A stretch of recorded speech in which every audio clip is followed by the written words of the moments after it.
Muy bienvenidos a este acto singular dentro de la primera edición de los cursos de verano CEU María Cristina. Bienvenido, presidente Núñez Feijóo, querido Bieito, presidente Bullón, alcaldesa, presidente Laborda, el resto de autoridades que nos acompañan y sobre todo los asistentes y muy particularmente los jóvenes. Estos cursos están pensados principalmente para los alumnos y para transmitir esa idea de que la universidad nunca duerme. En invierno y en verano trabajamos al servicio de una gran vocación. El tópico del marco incomparable se cumple mejor que nunca. ¿Se ha ido el audio? Se ha ido el audio. Pero continúo, si les parece, para no interrumpir. Estamos en un lugar privilegiado de la cultura española, europea y universal, como es San Lorenzo del Escorial. Bien, decíamos el día de la inauguración de los cursos que uno de los propósitos fundamentales es reforzar la imagen de la España constitucional y su lugar en el mundo. Estarán ustedes de acuerdo conmigo en que la trayectoria política de nuestro invitado de honor esta mañana cumple plenamente ese requisito, la defensa de los valores, de los principios, no ya solo jurídicos y políticos, también éticos, de lo que es la nación española y la mejor constitución de la historia de España que nos dimos en 1978. Y debo añadir algo que me han comentado mucho y lo he escuchado muy gratamente estas semanas por parte de los alumnos más jóvenes. El presidente Feijóo representa la moderación. Y ser moderado es una forma de ser, es una forma de entender la vida, no es ser dubitativo, ser dudoso, cobarde, incierto, es una forma de entender el mundo, una forma de transmitir una imagen política que a la España contemporánea realmente le resulta imprescindible en este momento. Por tanto, para nosotros es una enorme alegría contar con su presencia esta mañana con nosotros. En estos cursos hemos hablado y estamos hablando de todo un poco, de instituciones y muy particularmente de la corona, la institución de las instituciones, en la España en la que felizmente gozamos de nuestra democracia constitucional, pero también de economía, también de arte, también de cultura, también, como no, de religión, también de grandes intelectuales y de grandes personalidades de la vida española. Por tanto, bienvenido, presidente, muchas gracias a todos por su presencia y pasamos a escuchar el diálogo con Bieito Rubido, director de El Debate. Muchas gracias. Muy bien. Muchas gracias.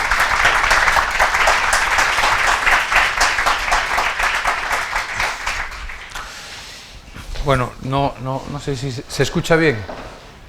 ¿Sí, al fondo de todo? Bueno, supongo que sí.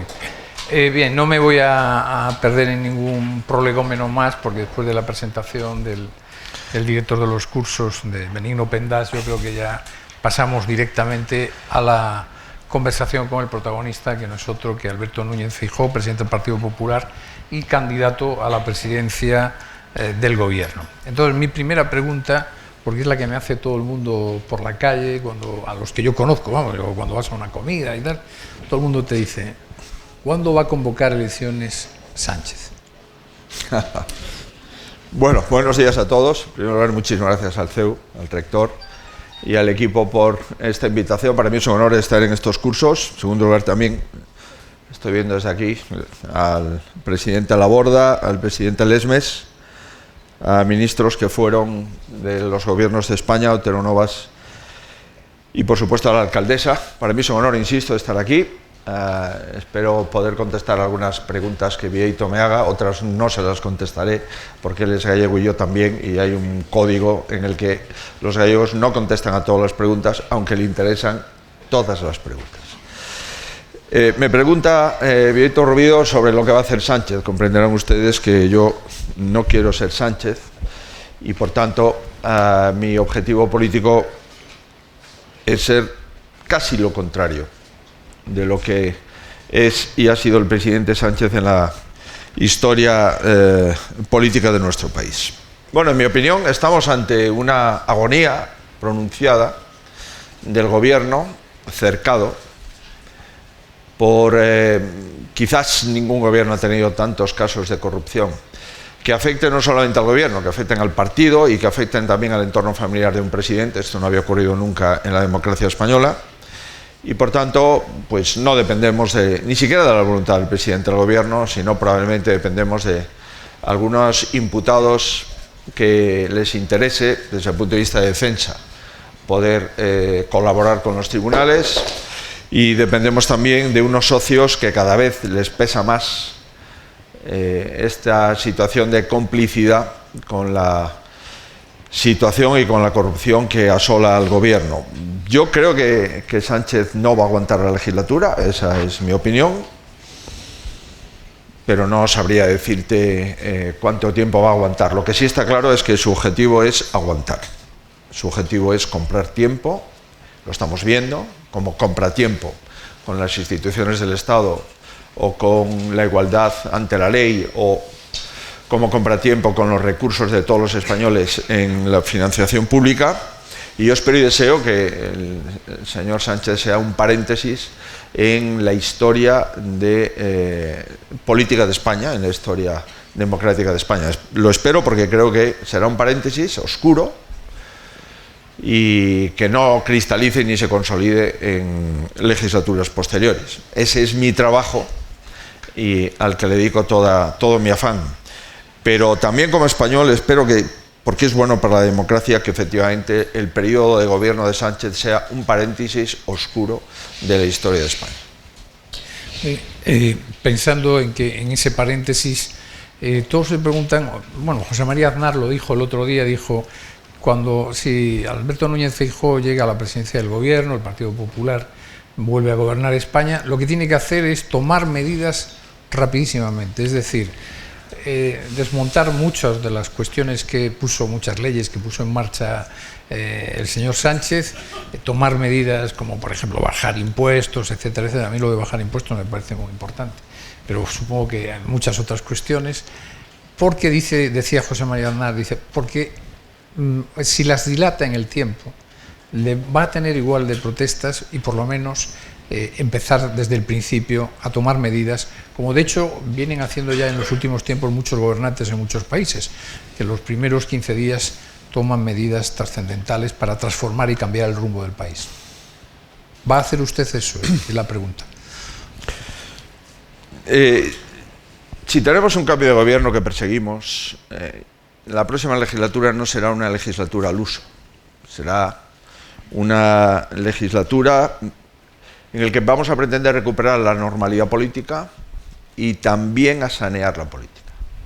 Vamos a intentar recuperar la normalidad institucional y volver otra vez, hay un buen reflejo de lo que fue la transición, volver otra vez a los valores de la política y a los valores de las políticas de Estado. Es evidente que después de aprobar la ponencia política hace una semana aproximadamente del Partido Popular, ahí se establece un marco de actuación y yo he pedido al comité de dirección, y por eso he creado una vicesecretaría específica, empezar ya a elaborar una serie de leyes que deroguen buena parte del cuerpo legislativo sanchista y también otras que reformen en parte las leyes de estas últimas 2 legislaturas. En los primeros 100 días tenemos que llevar un plan de regeneración institucional y democrático del país. Eso significa modificar cosas. ¿Vamos a modificar el Código Penal? Sí. Vamos a reponer el delito de sedición, vamos a reponer el delito de referéndum ilegal, vamos a incrementar las penas por malversación, vamos a delimitar las capacidades que tiene el gobierno en los indultos y vamos a imposibilitar que el gobierno pueda indultar por corrupción política a ningún político sentenciado mediante una sentencia firme de un tribunal, y vamos a modificar determinadas cuestiones que quizás la ingenuidad del legislador no dejó una laguna legal, pero que la perversión del sistema ha hecho aflorar esa ingenuidad. No puede considerarse sin efectos el hecho de que un gobierno no presente los presupuestos en la Cámara. Eso tiene que tener una consecuencia jurídica. Y probablemente la consecuencia jurídica sea o bien una moción de confianza o, proseguido años sin presentar en los presupuestos, como ocurre en este momento, una convocatoria de elecciones y disolución de las Cortes. El presupuesto que tenemos en vigor se aprobó en el año 22, para efectos del 23. La Constitución no prevé, primero, que el Gobierno no presente el presupuesto, no se prevé, porque es obvio que tiene que presentarlo porque así lo concreta y así lo especifica, y además la Constitución no prevé que se pueda prorrogar la prórroga de un presupuesto. Una cosa es prorrogar un presupuesto, pero no se puede prorrogar una prórroga, ¿no? Por tanto, estamos, en mi opinión, ante dos incumplimientos constitucionales. Tenemos que modificar el Estatuto del Ministerio Fiscal. Y hemos de establecer una serie de incompatibilidades para que no pueda, en ningún caso, pasar del Ejecutivo a la Fiscalía, del Ejecutivo al Constitucional o del Ejecutivo al Consejo General, personas sin solución de continuidad. Un mínimo de 5 años que una persona no haya tenido ningún cargo político en ninguna administración pública para formar parte de la Fiscalía, del Tribunal Constitucional, del Consejo General del Poder Judicial, del Banco de España, de la Comisión Nacional del Mercado de Valores, o la Comisión Nacional de la Competencia, en fin, esas instituciones hay que preservarlas de la contaminación política y preservarlas del manejo del gobierno en las mismas. Por tanto, un plan de regeneración democrática e institucional que lo hemos presentado en las Cortes de Cádiz en enero del 23 y que estamos ampliando porque la situación política española cada vez tipifica más cuestiones que deben de ser reguladas, formará parte de las decisiones de los 100 primeros días del gobierno. Tenemos 600.000 viviendas acumuladas de déficit y unas 150.000 viviendas de déficit anual de construcción de las mismas. Un plan de vivienda tenemos que aprobarlo en los 100 primeros días de gobierno. Por supuesto que hay una serie de consideraciones y las leyes las estamos testando una por una para su derogación, pero hemos de reponer la igualdad de los ciudadanos ante la ley. Ayer ha pasado una cosa muy importante en el Tribunal de Justicia de la Unión Europea, y es que la misma Abogacía del Estado y Fiscalía General, que en el Tribunal Supremo defendió la unidad del país y acusó a los autores del proceso, ayer se convirtieron en los abogados defensores del proceso en Europa. Comprenderá usted que eso es una cosa inaudita. La Abogacía del Estado y la Fiscalía defendiendo exactamente lo contrario de lo que defendieron en el Tribunal Supremo hace 7 años. La igualdad ante la ley. Sin eso no hay democracia, y la independencia judicial obviamente forman parte de los pilares de la democracia. Los españoles estamos pagando 155.000 millones más en el año 24 de lo que hemos pagado en impuestos en el año 18. 97 subidas de impuestos requieren una auditoría impuesto por impuesto para ver exactamente si esos impuestos son impuestos razonables. Ya les digo que es la primera vez que se hacen dos cosas. La primera, que no se deflacta la tarifa del IRPF para adecuarla a la inflación, y la segunda, que el salario mínimo interprofesional pague impuestos. Evidentemente esto a nosotros no nos parece en ningún caso razonable. Lo difícil no es subir el salario mínimo, lo difícil es subir el salario medio. Salario mínimo, te reúnes en el Consejo y lo apruebas. Ahora, subir el salario medio, eso significa que la economía funcione. Y los españoles hemos perdido poder adquisitivo y hemos ampliado la brecha de la renta per cápita media con respecto a la Unión Europea. Y le hemos ampliado un 15%. Por tanto, esto de que la economía va bien en algunos parámetros, sobre todo macro, pero la economía real, la economía de la nevera, la economía del alquiler, la economía del coche, la economía de llegar a fin de mes, pues hemos retrocedido con respecto a la media de renta per cápita en la Unión. Los datos de pobreza son contundentes. Somos el primer país de la Unión con mayor índice de pobreza infantil, el segundo país de la Unión con mayor abandono escolar y el cuarto país de la Unión con riesgo de pobreza general que afecta a toda la población. Es evidente, por tanto, que la economía española, la renta per cápita de lo que viven las familias, no está en esa situación que permita tener los impuestos más altos. Hemos sido en los últimos 7 años el tercer país que más ha incrementado la presión fiscal de los 27, el tercero. Bueno, tenemos que tener una política inmigratoria, sin duda. No hay política migratoria. España es el país de la Unión Europea donde más inmigración irregular ha entrado en el año 23, 24 y veremos cómo acaba el 25. El Plan Nacional del Agua hemos de presentarlo y hemos de aprobarlo. Ahora que hemos tenido mucha agua en invierno, se acredita que es necesario el plan. Dice, no, solo cuando es sequía. No, pero usted no. No. El Plan Nacional del Agua es fundamental para la vertebración de un Estado y además que es que tenemos agua.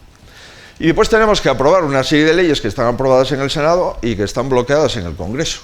Son 28 leyes. Está aquí un presidente del Senado. El Senado aprueba leyes y el Congreso no las tramita. ¿Hay mayor degradación legislativa que una Cámara bloquee las leyes que tramita otra? Oiga, tramítelas, discútelas, lleve ustedes a ponencia, a comisión y vótense. Si se rechazan, se rechazan. Pero si no, entrarían en vigor. Y lo que ocurre es que hay determinadas leyes, como la ley antiocupación, que en el Congreso hay votos suficientes para aprobarla. Y que el Gobierno no quiere aprobarla y por lo tanto la bloquea en el Congreso. Pero no son una o dos, son 26 leyes. Hemos de clarificar nuestra política de defensa. Hemos de volver a ser un país fiable. Y no lo somos. Y el dinero que va a gastar los países de la OTAN, y muy concretamente Europa, en defensa, y los consorcios que se van a hacer entre los países más importantes de Europa en política de defensa, probablemente España esté en la peor situación posible. Y es que Francia, Italia y el Reino Unido y Alemania harán cosas conjuntas. Y España será un país no fiable porque ha roto un principio básico que es firmar, acordar y después incumplir. Pero no a lo largo de los años, sino a lo largo de los minutos, desde la conferencia hasta la rueda de prensa. Y después haremos una ley de lenguas. ¿Por qué? Porque tenemos una lengua oficial, 600 millones de hablantes en el mundo, y es necesario que al menos las sentencias del Tribunal Supremo y las sentencias de los Tribunales Superiores de Justicia, cuando agotan la vía jurisdiccional, se cumplan en las comunidades autónomas bilingües. Y, por tanto, este elenco de cuestiones que acabo de referir, todas emanan de la ponencia. No he dicho ninguna cosa distinta a lo que aparece en la ponencia política que hemos aprobado en el Congreso del Partido. Bien, casi nos ha hecho usted esbozado el programa, pero hay un tema, por ejemplo, que es muy candente estos días y que yo creo que tendrá que abordar sí o sí, que es, por ejemplo, la cuestión de la inmigración. Los sucesos de Torre Pacheco, pero también otros brotes en otros lugares. ¿Qué va a hacer usted si gana las elecciones, llega al gobierno, en materia de inmigración? El discurso del odio no puede suponer callarse o silenciar el descontrol migratorio que padece España. Usted coge las estadísticas y ve, por ejemplo, menores no acompañados que han entrado en Canarias en los últimos 15 años, comprobará que hay un antes y un después del Aquarius, de aquel barco en el que el gobierno desplegó y se fue a la costa de Levante a recibir un barco lleno de inmigración ilegal que Italia no había aceptado en su territorio. Entre 20.000 y 23.000 personas han muerto intentando llegar a Canarias. Las mafias no tienen corazón. Las mafias que operan en las costas africanas tienen un negocio con las vidas humanas que intentan meterles en una serie de barcos nodriza y posteriormente en cayucos para llegar a la costa. Unos llegan y otros no llegan. En este momento tenemos una serie de migrantes menores en Canarias, el gobierno, que es competente exclusivo en materia de extranjería y en materia de control de fronteras, no se ha hecho cargo de ninguno. La sentencia del Tribunal Supremo reciente le dice al gobierno que tiene que hacerse cargo, él, de los solicitantes de asilo. Son casi 1.000 de los 6.000 que hay en Canarias. El gobierno está incumpliendo sus competencias y la sentencia del Tribunal Supremo.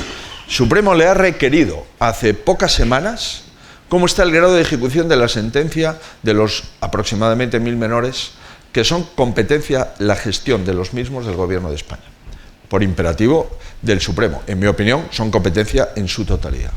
Por tanto, la migración, esto junto con la competitividad de la economía y la defensa, son los 3 problemas más importantes que tiene la Unión Europea.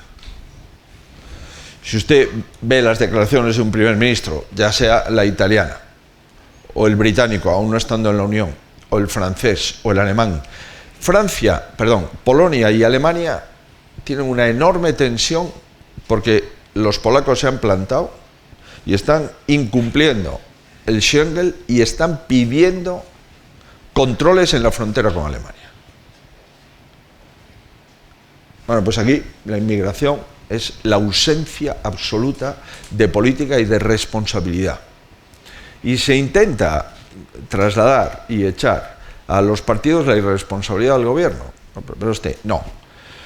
El 13,7% de la población española es inmigrante, sin computar en ella la inmigración irregular, porque desconocemos el cómputo exacto, y sin computar en ella los hijos de inmigrantes nacidos en España, ya españoles.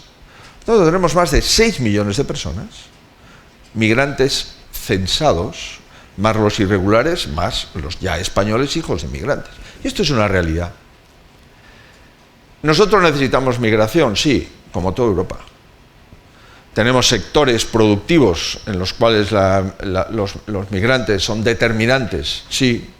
Sector agrícola, sector pesquero, sector de servicios, hostelería, construcción. Ahora, la migración ha de ser regular. La inmigración irregular, lo que es irregular, no puede producir derechos. Porque si lo irregular o lo ilegal produce garantías y derechos, automáticamente dejaremos de llamarle irregular. Por consiguiente, hemos de aplicar las leyes en las democracias. En esto consiste los regímenes políticos, aplicar las leyes, distinguir entre la migración regular y la migración irregular. Necesitamos migración regular, eso sí, que se integre en la cultura española, que acepte la Constitución y el ordenamiento jurídico y que lo cumpla. Y la inmigración irregular, que viene a incumplir las leyes o a vivir de políticas sociales, evidentemente no van a ser bienvenidos en el país. Y en consecuencia, creo que en este tipo de cuestiones, solventarlas, que todo el mundo acabe en una nación, o que nadie puede entrar en una nación si no ha nacido en ella, son cuestiones a las que nosotros no nos apuntamos. Y esto no es indefinición, esto es una definición concreta a un problema complejo. Necesitamos más fuerzas y seguridad del Estado y sobre todo que tengan autoridad para ejercer las competencias que le corresponden. Debemos de mejorar las leyes y la multirreincidencia ha de estar mucho mejor tipificada en el Código Penal. Y hemos de mandar un mensaje muy claro. La inmigración no da carta blanca para cometer delitos.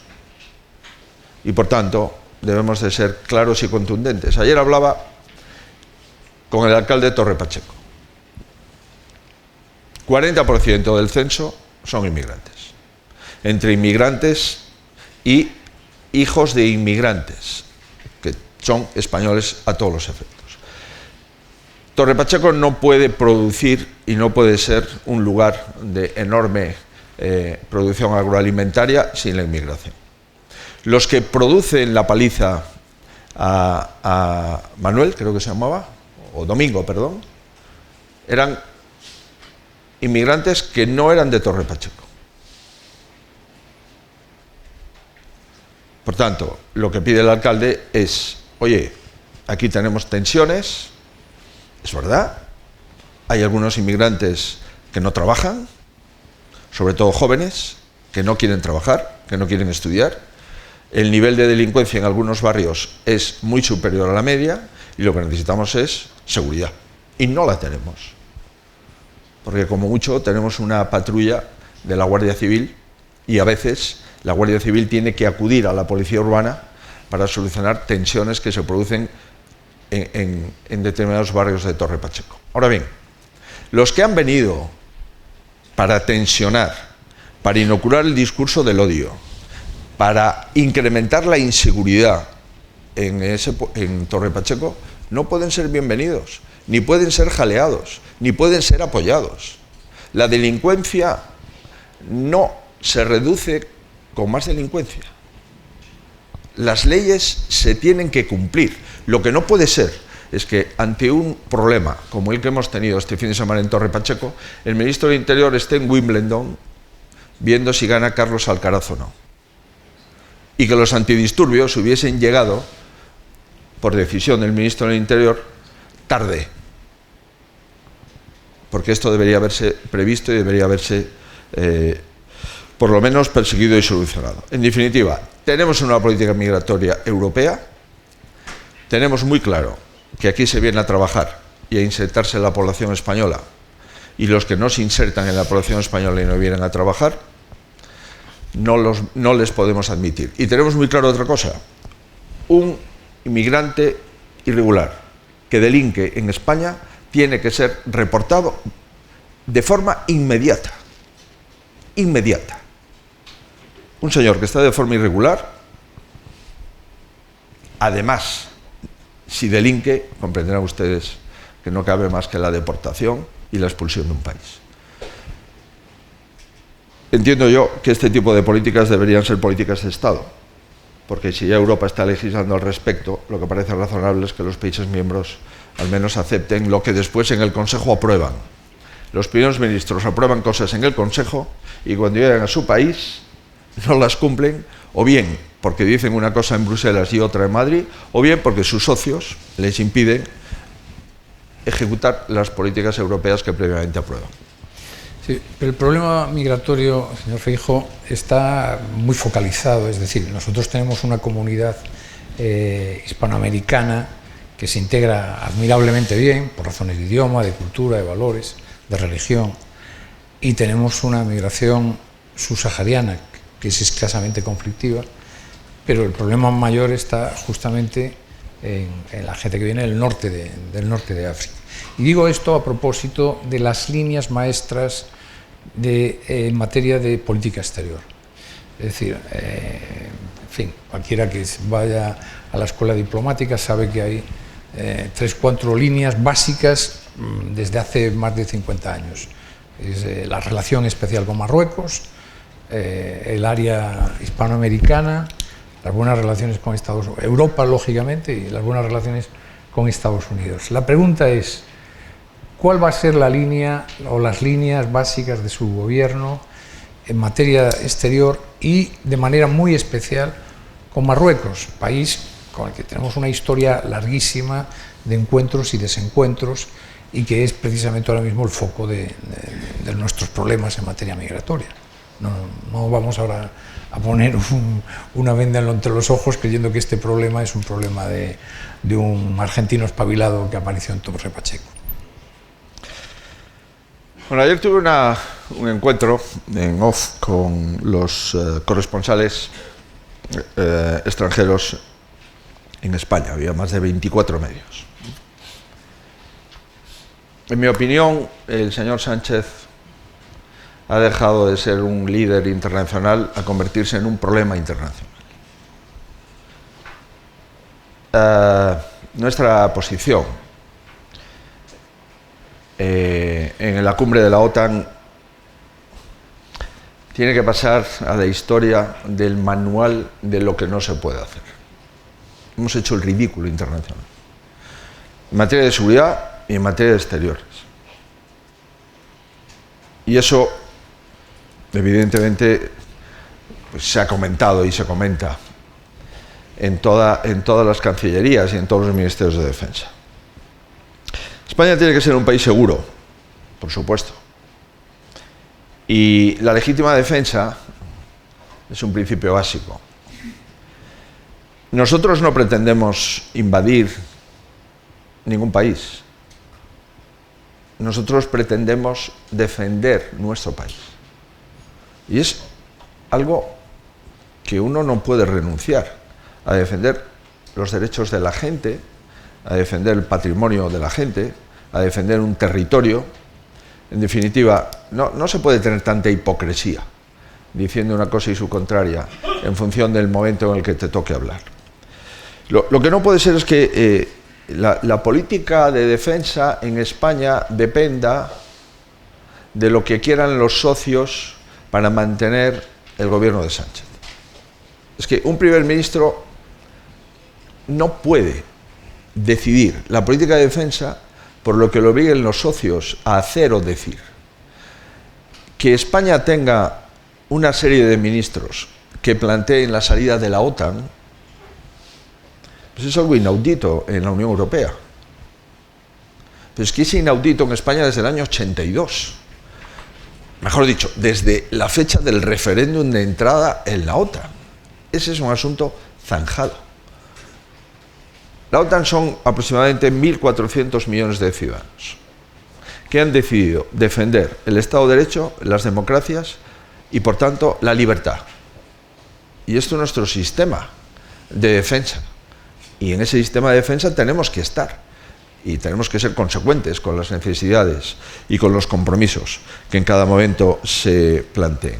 Y la política exterior de un país tampoco puede depender, pues, de concesiones a Sumar, para que Sumar acepte la corrupción que asola al presidente del gobierno, a su partido y a altos cargos del gobierno nombrados por el Partido Socialista. Esto es un trueque. Oye, si yo miro por otro lado en la corrupción, pues tú dices que no vas a comprar armas a Israel, pero todos los sistemas de transmisión de los carros de combate que se están haciendo, los 8x8, son israelíes. Pero esto no lo hablaremos. La gente que no se entere. Y las transmisiones de buena parte del ejército actual también son. Y si no tenemos repuestos, pues dejarán de funcionar nuestro armamento. 3 principios en materia de política exterior. Insisto, defender la libertad, defender nuestros derechos y defender nuestras fronteras. ¿Estamos de acuerdo? Segundo, mire, yo me siento más cómodo rodeado de líderes de las democracias occidentales que rodeado de Maduro y del Grupo de Puebla. Es evidente que el presidente del gobierno no. Yo sí.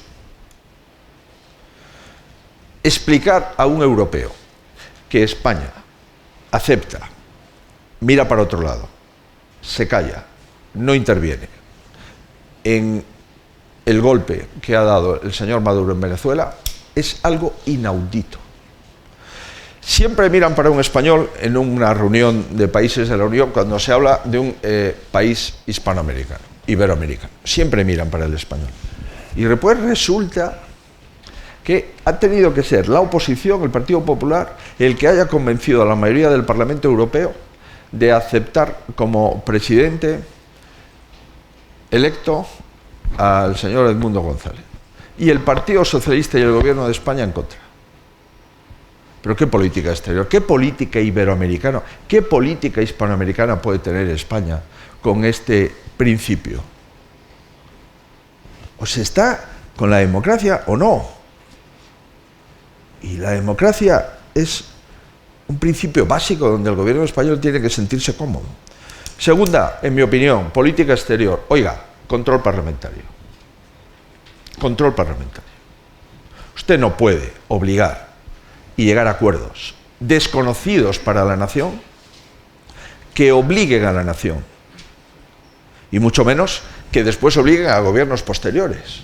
Por tanto, el control parlamentario de la política exterior como de la política de defensa me parecen principios básicos que se han mantenido siempre en la democracia española. Y por último, un vínculo transatlántico, sí. Somos un país con vínculos transatlánticos que tenemos que mantener. Y no se puede confundir el pueblo de los Estados Unidos con el dirigente electo y en ejercicio de ese país.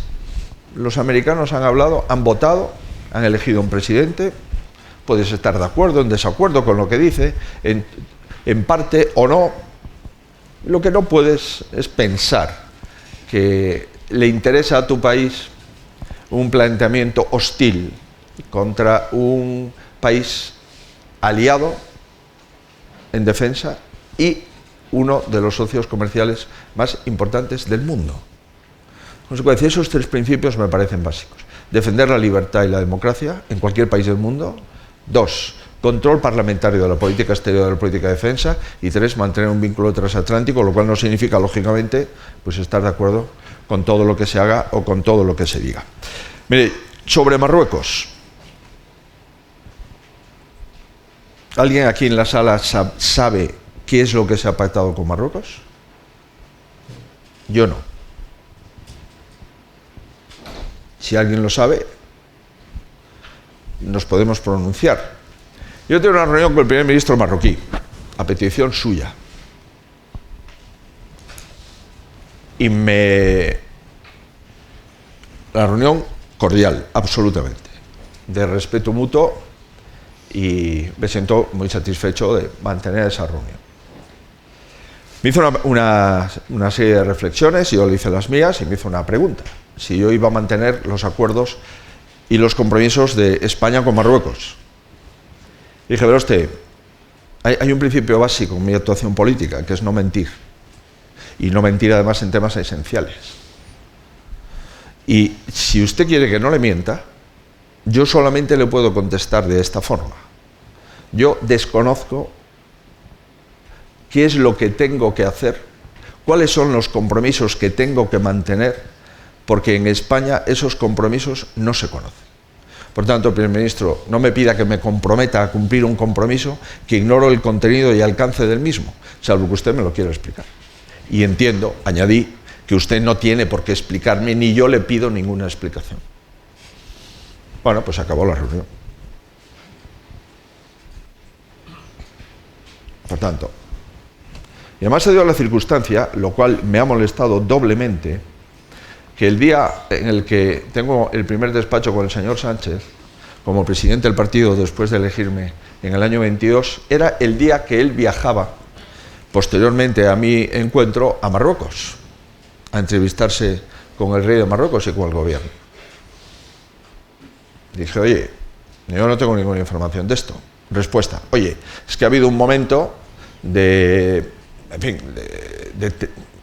precariedad en tu partido, porque Pablo ya se iba y a ti no te habían elegido, pero yo me voy esta tarde a Marruecos y ya te contaré.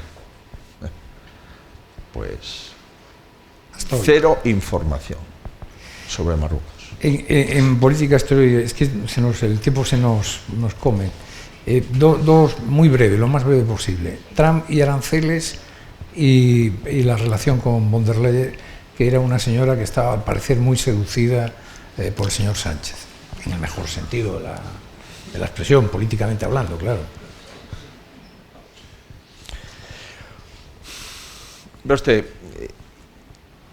los problemas internos no se pueden tapar con política exterior. Eso es propio de las dictaduras. Cuando el problema de corrupción que asola a nuestro país intentas taparlo con gestos pues antiamericanos, eso es un error. Ya lo vimos con Zapatero, cuando no se levanta, cuando pasa la bandera de los Estados Unidos, y lo vemos ahora intentando ser la oposición a la administración Trump, el primer ministro español. Es ridículo.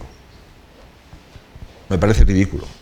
Pero además me parece absolutamente deshonesto buscar la solución a tus problemas internos desviando la atención a las cuestiones externas. Las naciones trascienden a quienes las gobiernan y, por tanto, nuestra relación con Estados Unidos tiene que ser una relación fluida. ¿Eso significa que estemos de acuerdo con todo lo que hace la administración Trump? Por supuesto que no.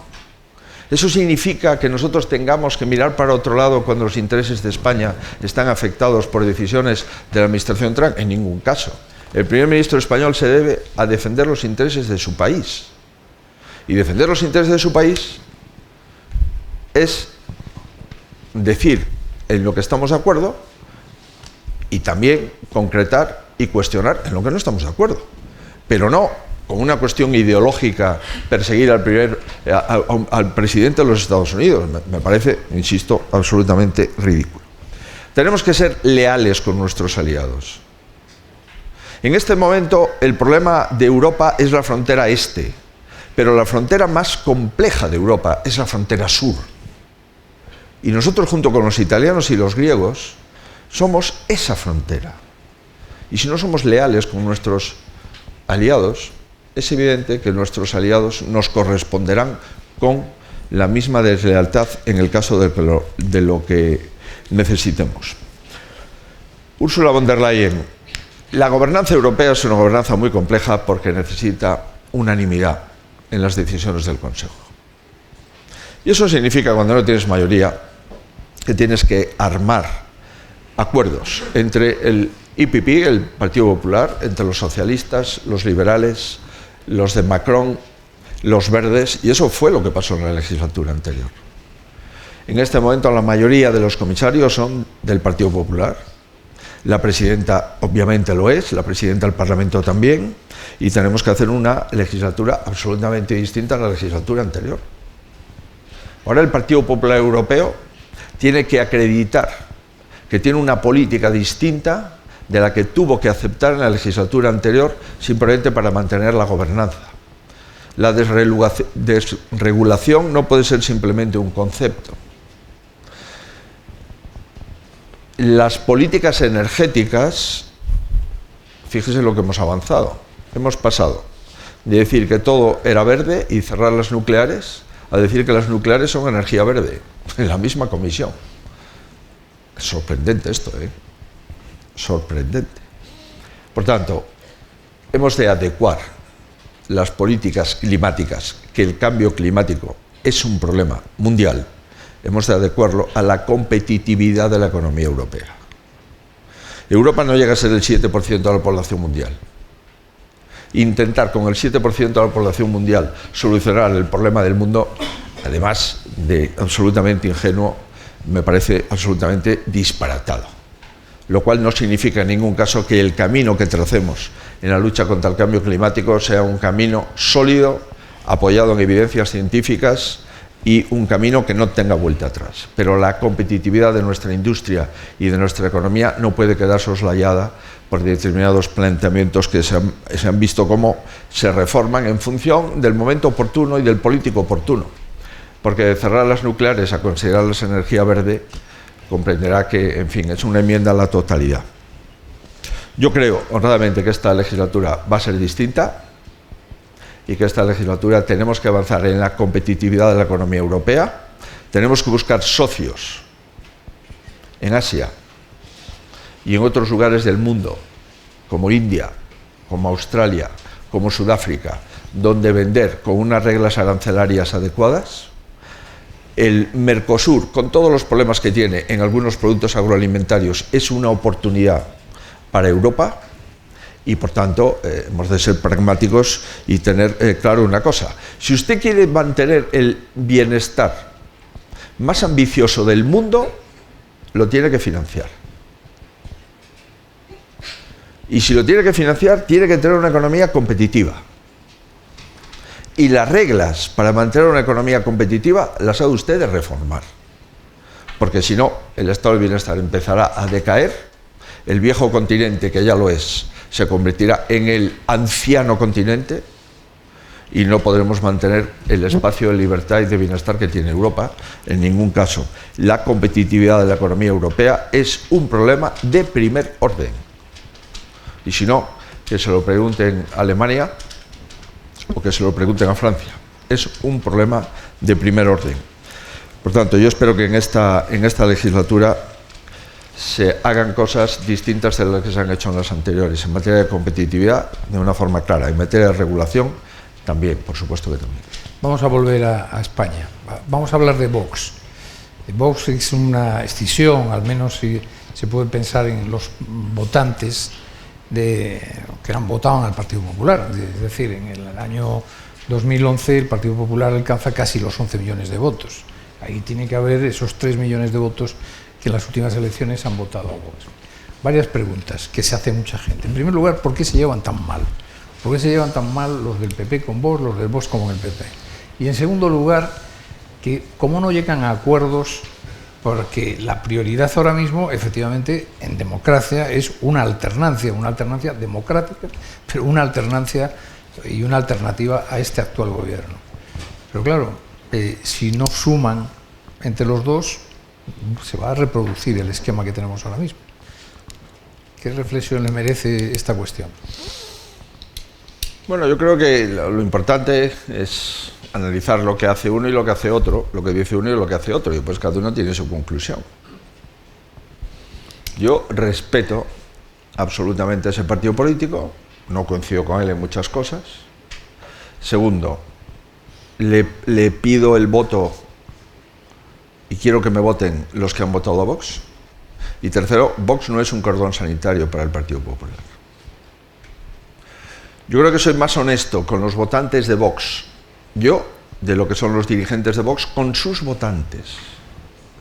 Porque un dirigente de Vox que diga que el Partido Popular tiene un acuerdo con el Partido Socialista y que apoya al gobierno de Sánchez es una falta de respeto hacia los votantes que diriges o que intentas representar. Me parece algo muy importante decir esto.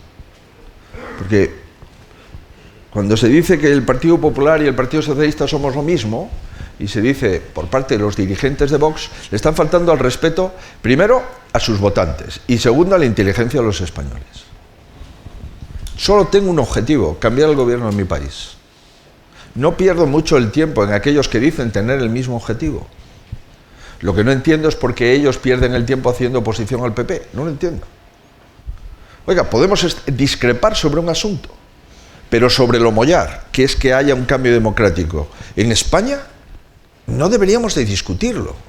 Y no debemos de desacreditar a los dirigentes del Partido Popular. Oiga, hicimos acuerdos en todas las comunidades autónomas, en el año 23, para conformar las mayorías en los parlamentos. Vox tenía mucha prisa en esos acuerdos. Cuestionaba los acuerdos a la no repetición electoral. Y al cabo de un año se fueron de todos los gobiernos autonómicos, a la vez. Y ahora dicen que les renta más electoralmente no gobernar con el PP que gobernar con el PP. Pero usted, yo no hago esos cálculos. Yo estoy manteniendo las comunidades autónomas, estamos manteniendo en algunos parlamentos con muchas votaciones PP Vox y PSOE juntos. Vaya usted al diario de sesiones de los parlamentos autonómicos y ya verá lo que se encuentra. ¿Qué es esto? Pero yo vuelvo a reiterar, yo nunca he insultado a un dirigente de Vox. Métense ustedes en redes sociales a ver si Vox puede decir lo mismo. Y no lo voy a hacer. Porque, reitero, tenemos una responsabilidad histórica, que es cambiar el gobierno. Y no me va a distraer ninguna otra consideración. Hay veces que da la sensación de que los dirigentes de Vox saben que contra Sánchez viven mejor. Yo no voy a seguir ese catecismo, porque la responsabilidad histórica que tenemos en este momento es fundamental.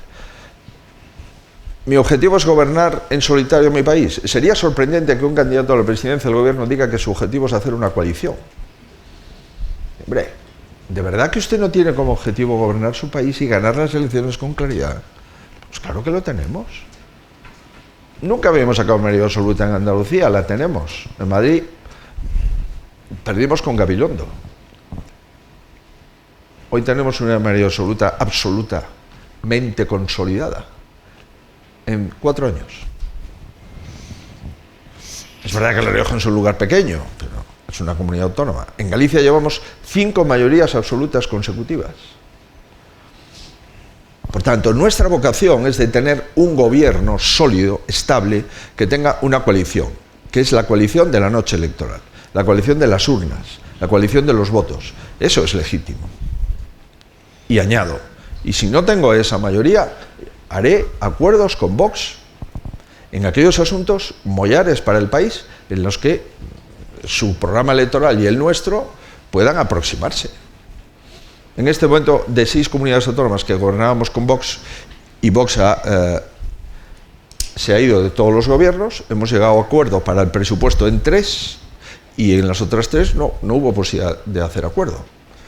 Pero no, ni Vox es un cordón sanitario para el Partido Popular, ni le faltamos al respeto a los dirigentes de Vox. Sabemos que el cambio de gobierno será necesario hacer acuerdos con Vox en la siguiente legislatura, no lo negamos. Y en cuarto lugar, mi objetivo no es que contra Sánchez vivo mejor, no, contra Sánchez vivo peor. Porque no es una cuestión de que mi partido tenga un poco más de votos o un poco más de escaños, y mi país. Un partido es un instrumento de un país, no es un objetivo en sí mismo, es una herramienta. Y por tanto, con Sánchez vivimos peor, no vivimos mejor. Ese es mi planteamiento, pero le aseguro que la relación personal con Santiago Abascal no puede ser más correcta. La cuestión distinta es que se nos diga que el Partido Popular pues es una estafa. Hombre, ¿de verdad que nosotros vamos a aceptar que se nos diga que somos una estafa?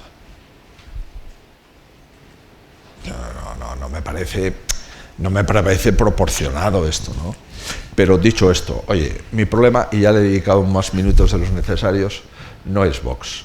Mi problema es que España necesita un cambio político, y eso es a lo que me dedico. 3 preguntas para terminar, muy pegadas a la actualidad. En primer lugar, el cuponazo, o el acuerdo fiscal con Cataluña, que más que nada es un anuncio, porque ahora hay que aterrizarlo, etcétera. Pero, no sé, me gustaría saber cuál es la posición exacta del Partido Popular en esta cuestión que todos los expertos fiscales dicen que hace inviable la economía del país, que es romper algo que es la solidaridad histórica en la que se basa un Estado moderno y en definitiva, esas cosas que siempre dicen, que a mí me llama mucho la atención, los ministros de Sánchez. Esto le va a venir muy bien a todos. Pues no sé cómo le va a venir muy bien a todos. Si aquí hay 10 para repartir, le das 5 a uno, a los otros solo les van a quedar otros 5. No sé, me gustaría saber cuál es su posición sobre esta cuestión, que sí reconozco que está en pañales, porque yo creo que más allá de enumerarla, aterrizar esa cuestión es muy complicada. Los expertos dicen que se dispararía el fraude, que haría inviable la economía española, etcétera. Pero me gustaría conocer su opinión en este tema. Y cuanto más corto mejor, sí. Porque así le bueno, puedo... el cupo separatista es una decisión contra la mayoría de los españoles. Esta legislatura empezó con una compra corrupta de 7 votos a cambio del Código Penal y continúa a cambio de el dinero de los españoles. Y por tanto está comprando tiempo, ¿no? Es una compra clarísima de tiempo a cambio de la equidad y de la financiación de los servicios públicos, ¿no? Por tanto, esto es una decisión en contra de la mayoría de los españoles. Segunda reflexión. Cuando uno está satisfecho de lo que hace, no se oculta. ¿Ustedes han visto a la vicepresidenta del Gobierno y ministra de Hacienda en este acuerdo? Ayer el señor Sánchez recibe al PNV para firmar una serie de transferencias. Hombre, lo lógico es que hubiesen ido a Cataluña a firmar este acuerdo con la Generalitat, porque si es bueno para España, pues no debería de ocultarse, ¿no? Esto es una vergüenza de que una persona que se presente, que sea candidata a la Junta de Andalucía, que sea capaz de tener el cuajo de que en su mandato como vicepresidenta se construya un cupo separatista, es una cosa inaudita. Pero es que un gobierno que se llama así progresista, que vaya contra la igualdad de los ciudadanos en la prestación de los servicios públicos, esto es un gobierno absolutamente regresista y un gobierno que solamente le interesa el privilegio para mantenerse un tiempo más. Me parece absolutamente un disparate. Mire, España necesita un nuevo sistema de financiación, la respuesta sí. El que tenemos es desde el año 14. Llevamos 11 años con un sistema de financiación que hemos visto que tiene desajustes. El sistema actual de financiación es el que pactó el tripartito de Cataluña con el señor Zapatero como presidente del gobierno. ¿Cómo es posible que la Generalitat diga que este sistema le perjudica cuando es el que impuso al conjunto de los españoles? Mínimo de hemeroteca. Y por último, yo sí creo que tenemos que hacer un nuevo sistema de financiación. Y el nuevo sistema de financiación que plantearé tendrá dos partes. Necesitamos más ingresos y ser más respetuoso y mejores gestores con los gastos. Porque esto de que se resuelva todo a base de ingresos, oiga, no, a base de ingresos no, a base de recaudación, ¿no? Es decir, a base de impuestos, es decir, a base de más gravamen para los trabajadores y para las familias. No es el gobierno el que tiene el dinero. Por tanto, necesitamos un sistema de financiación que compense algunos ingresos que necesitamos más con la gestión más eficiente y más rigurosa de los servicios públicos que prestan las comunidades autónomas. Y hay un actor que, en mi opinión, es determinante, al que le pediré su opinión, que es la IREF. La IREF es la Autoridad Independiente Fiscal. Es que este gobierno no solamente no le hace caso a la IREF, sino que la IREF ha tenido que pedir el auxilio a la abogacía del Estado para poder mantener sus competencias. Esto es una cosa sorprendente. Oiga, la IREF, que estudia el gasto público, que tiene gente absolutamente solvente, que hace informes que cualquier político que le interese el gasto público de su país, y por tanto cualquier político debería de leer, oiga, la IREF va a ser un actor importante en una propuesta de financiación que haremos. Y también le digo, el sistema de financiación que yo plantearé, me gustaría firmarlo a mí. No ocultarme detrás del ministro de Hacienda o de la ministra de Hacienda. No.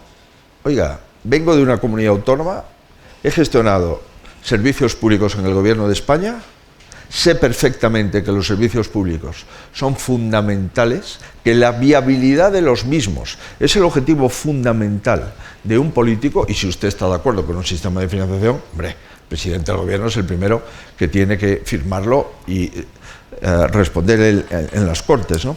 Pero en fin, el sistema de cupo es simplemente un acto contra la mayoría de los españoles, y todo aquello que vaya contra la igualdad de los españoles se derogará. Todo aquello que suponga un privilegio para unos pocos se derogará. Y todo aquello que vaya en contra de la equidad en la prestación de los servicios públicos se dejará sin efecto. Porque para eso queremos el cambio político, no para ir tirando, sino para hacer una legislatura y abrir un nuevo tiempo. Es que se necesita abrir un nuevo tiempo en nuestro país, porque las preguntas que usted me ha hecho no se las haría usted al jefe de la oposición en legislaturas anteriores a Sánchez.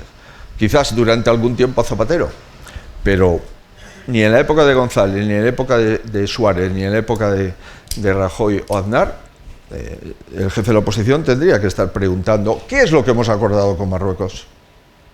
Esto pasa por el Congreso de los Diputados. El acuerdo entre Marruecos, Argelia, ONU, siempre ha estado, y ese triángulo siempre ha mantenido un equilibrio en la política exterior española. Ahora no. El jefe de la oposición no tiene información en defensa, no tiene información en exteriores, pero ¿qué Estado es este? Cuando además tenemos más votos que el gobierno, que el partido del gobierno. Y si la mayoría absoluta de una Cámara la tiene la oposición. Oiga, esto no ha ocurrido nunca en un país, ¿no? La mayoría absoluta del Senado lo tiene la oposición y usted bloquea todas las leyes del Senado y usted dice que es demócrata. En fin.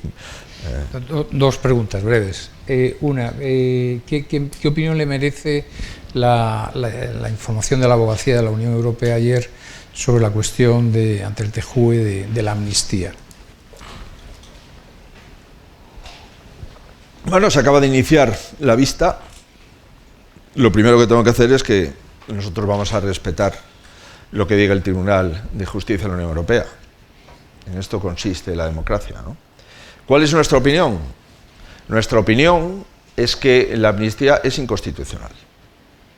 El Tribunal Constitucional ha dicho que es constitucional, pero yo estoy hablando de mi opinión, de la opinión de nuestro partido y de la opinión de juristas de exmagistrados del Tribunal Constitucional y de ponentes de la Constitución. Y fíjese, el señor Laborda está aquí. Pregúntenle. Pregúntenle las enmiendas a favor de introducir la amnistía dentro de la Constitución fueron rechazadas en el debate constitucional. Por tanto, no hay que interpretar la Constitución. No, es que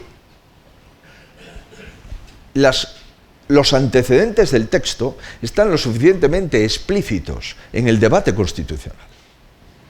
Ahora bien, si usted nombra a un ministro de Justicia de su gobierno magistrado del Tribunal Constitucional y nombra a una asesora del Palacio de la Moncloa magistrada del Tribunal Constitucional e inhabilita a un magistrado del Tribunal Constitucional y le recusa simplemente porque cuando era miembro del Consejo General del Poder Judicial se manifestó en contra de la ley de amnistía, no puede haber más atropellos conjuntos. El hecho de que la audiencia ayer en Sevilla haya tenido que mandar al Tribunal de Justicia la sentencia del Constitucional de los ERE es algo inaudito en nuestra historia jurisdiccional. Por consiguiente, nuestra opinión, la amnistía no es constitucional, en consecuencia, es inconstitucional, y segunda, va en contra de los tratados de la Unión. Ahora bien, será el Tribunal de Justicia Europeo el que lo diga. En todo caso, ayer la vista, en lo que se refiere al abogado de la Comisión, fue bastante esperanzadora, pero como comprenderá usted, ni soy el abogado general del Tribunal, ni yo tengo ninguna posibilidad de interferir en ese asunto. Pero, ya le digo, algún día reconoceremos los errores históricos de este Tribunal Constitucional. Por eso, el compromiso es que no pueda haber nadie en el Tribunal Constitucional que tenga una contaminación política para recuperar el Tribunal Constitucional. Con este Tribunal Constitucional, con este actual, me gustaría ver la sentencia sobre el Estatut de Cataluña.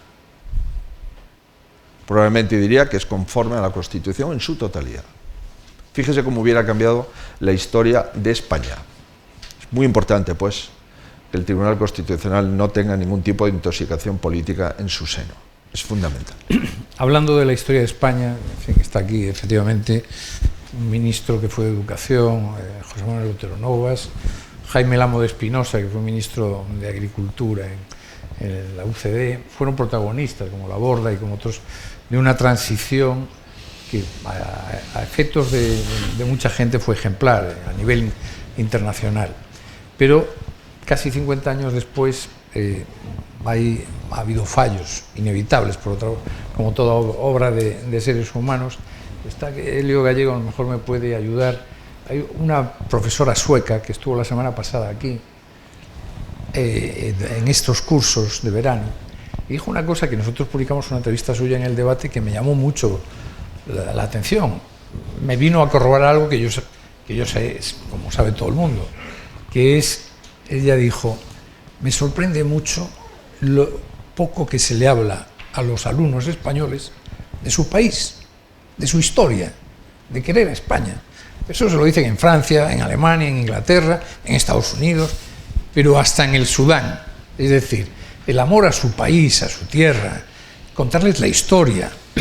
Siempre se dice que los españoles empezamos a darnos cuenta de qué país somos cuando de repente vamos por primera vez a Hispanoamérica. Llegas a Perú, a Buenos Aires, a cualquiera de estas ciudades y, caray, esto lo hicieron los míos. Pero es que vas al sur de Italia y todos los castillos del sur de Italia los levantaron españoles, aragoneses, valencianos, en fin, algún catalán también, pero básicamente bajo el reino de Aragón, el papel de Carlos III. A lo que voy yo es una pregunta fundamental, que es la gran batalla cultural, y con esta quería cerrar la entrevista. ¿Se van a plantear ustedes una reforma educativa en profundidad que, entre otros valores, le enseñen a los muchachos el país en que viven, que hasta a los suecos les llama la atención cuando vienen a España y dicen, es que en España no les hablan de España a los alumnos? Los políticos siempre dicen que sí, que van a hacer una reforma educativa. Yo, como comprenderán, no le voy a defraudar y le diré que sí, pero lo que le puedo es decir lo que he hecho. Porque claro, un señor que se presenta a unas elecciones, es bueno saber, oiga, primero quién es y segundo qué ha hecho. Aquí hay mucha gente que no tiene ningún tipo de biografía política antes, salvo ser diputado.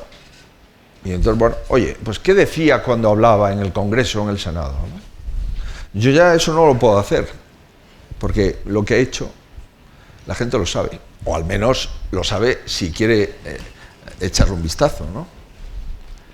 Mire, la educación es la puerta que abre, es la llave que abre todas las puertas. Yo lo decía en el Congreso, claro, que una persona que ha nacido en una aldea de 300 habitantes que pueda ser candidato a la presidencia del gobierno del país, sin educación, es imposible. Es imposible. Si yo no hubiese tenido la posibilidad de educarme, comprenderá usted que probablemente no hubiese salido de mi pueblo, o si no, pues bueno, pues podría estar trabajando pues, en alguna fábrica o en algún otro lugar, pero desde luego no podría estar en este curso del CEU, ni ser candidato a la presidencia del gobierno, ni ser presidente de un partido. Por tanto, bueno, ¿yo qué he hecho en Galicia? Bueno, en primer lugar, tenemos un problema de natalidad de primer orden en el país.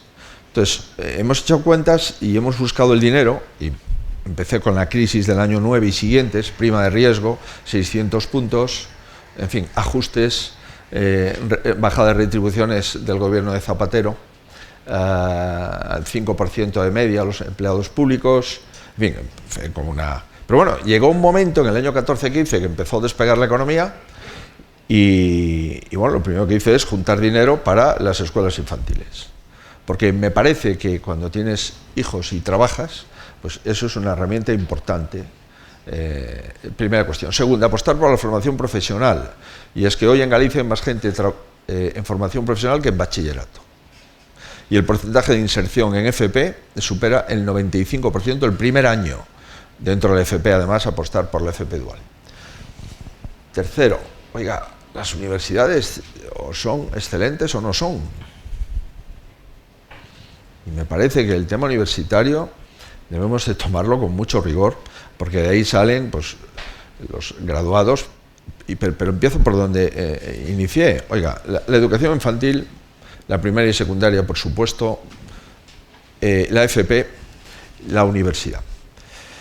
¿Qué es lo que hemos hecho ahora en la oposición? Bueno, pues lo que hemos hecho en la oposición es una EBAU común. Hay que sentar a los consejeros de educación de las comunidades autónomas y pactar 4 o 5 cosas. Primero, la fecha, ¿no? Es razonable que un señor no se examine 3 semanas después que otro, porque distrito universitario único facilita que el que ya tiene la nota se pueda matricular con mayor antelación que aquel que todavía no la han examinado y que va a quedar perjudicado por tener la nota de la EBAU 4 semanas después. Segundo, contenidos homogéneos. Y es que el perceptil de faltas de ortografía en nuestro país va desde las 21 a las 3. En determinadas comunidades autónomas, más de 3 faltas de ortografía ya supone una penalización. En otras, 21. Y no voy a nombrar las comunidades autónomas. ¿Cómo es posible? Oye, pueden ser 4, pueden ser 7, pero 21 a 3. Esto se da. Bueno, hemos puesto a los consejeros de educación y hemos buscado una EBAU por primera vez en las mismas fechas y con contenidos homogéneos, queda trazado todavía. Me he reunido yo mismo con la presidenta y los miembros de la Real Academia de la Historia y le he pedido, por favor, hagan ustedes el manual. Hagan un manual de historia porque me comprometo a convencer a mis colegas de partido, presidentes autonómicos, a utilizar el manual de historia que haga la Real Academia de la Historia. Parece bastante razonable esto, ¿no? Cuarto, yo me comprometo a que los aspectos del terrorismo formen parte de los contenidos educativos del país. Y es que nuestro país tiene que saber lo que pasó. Y tiene que saber que 853 personas han sido asesinados por una banda terrorista y que el Estado no se doblegó y que las fuerzas y cuerpos de seguridad, y que los jueces, y que los políticos no se doblegaron. Y esto lo tienen que saber los chavales. Y por supuesto, ¿cómo no van a querer a España si es su país? Esto nada tiene que ver con un Estado descentralizado, con un Estado autonómico. He sido presidente autonómico 14 años. ¿Y eso qué tiene que ver? Con no querer a tu país, con no querer a España. ¿O es que un gallego puede ser gallego sin ser español? No es posible. Igual que un catalán, ¿no? Por tanto, claro que vamos a avanzar en eso, ya les aseguro. Mire, nosotros no vamos a hacer ideología en las aulas. De historia, ¿quién sabe? La Real Academia, pues haga usted los contenidos.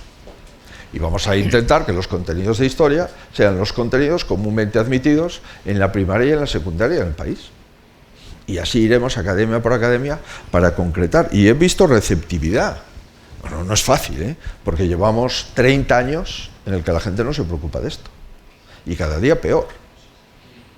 Y esto de la autonomía universitaria, primer asunto, y lo segundo, la competencia en materia de educación autonómica, al final nadie se encarga de la inspección educativa, de la alta inspección, nadie se encarga de los contenidos y nadie se encarga del perceptil. Y desde luego en los informes PISA no estamos para tirar cohetes. Pero hay comunidades autónomas como Castilla y León, como La Rioja, Madrid, Galicia, que están siempre en el ranking por arriba, tanto en comprensión lectora como en matemáticas, como en otros contenidos, y hay otras que siempre están por abajo. Y desde luego, Cataluña no es un buen ejemplo en el informe PISA. Algo se estará haciendo mal. Y en la comprensión lectora, es un mal ejemplo. Las comunidades autónomas que no aceptan un bilingüismo cordial y un bilingüismo armónico. Pero dicho esto, sí vamos a trabajar con la educación porque nos parece básico y porque además es urgente. Pues vamos a ver, terminamos aquí. En periodismo siempre decimos que manejamos fragmentos. O sea, en realidad, tener una globalidad. Yo tenía aquí 20 preguntas más, pero claro, ya no se las puedo hacer, el tiempo nos devora. Creo que quedan muchas cuestiones por hablar, pero en todo caso, como el camino se hace al andar, esperemos que tengamos nuevas oportunidades de invitarlo al curso de verano del CEU y ya veremos en calidad de qué vendrá el próximo año. Muchas gracias. Muchas gracias a vosotros.